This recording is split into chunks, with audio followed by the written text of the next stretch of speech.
Assalomu alaykum hamvatanoni aziz. Kuhu dashtu tepavu layloq meforad maro. Anaknun mo navbati digar dar ovuli munjuk. In ravghani zar chista naturalni. Va injo huzur dorad qaymoq va شیر انکنون ما خواستیم که یک چیزی دیگر برای شما نشون دهیم.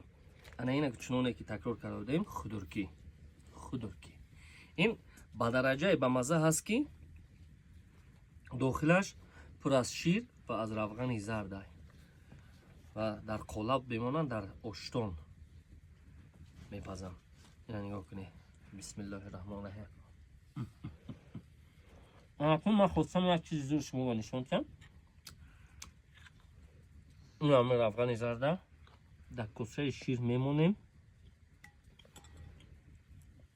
و در نوبت دیگر قیمو خریدیم.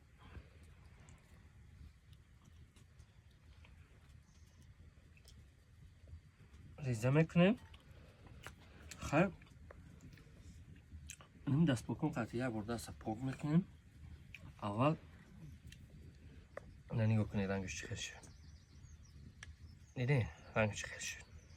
این چیسته طبابتیه. بسم الله الرحمن الرحیم.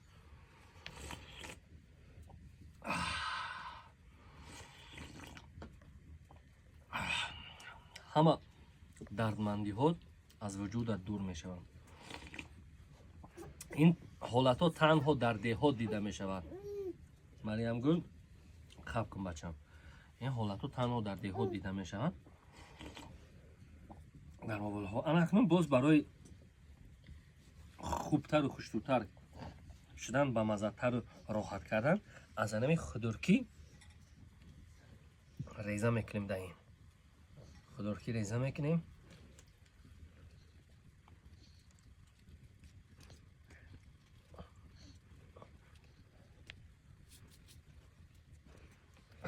این باید نکم از یک دقیقه بیستد آب کشد. و این خونه را نگاه کنید. بر شیب داروش نشانتی. شیب داروی خونه را نشانتی. اینجا اول است. دیواروش نشانتی.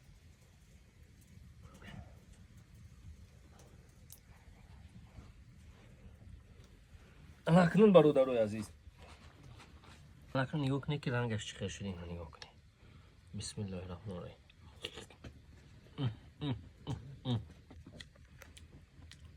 یک دهن صد لذت. شکرانه نعمت های داده خداوند. شکرانه همین لحظه هستی و شکرانه زندگی به‌بها ناتکرار. خودتون احتیاط کنید. کسی از دهات است چنین حالت ها خطی کار دارد حتما در کامنتر نویسد. خدا نگهبان.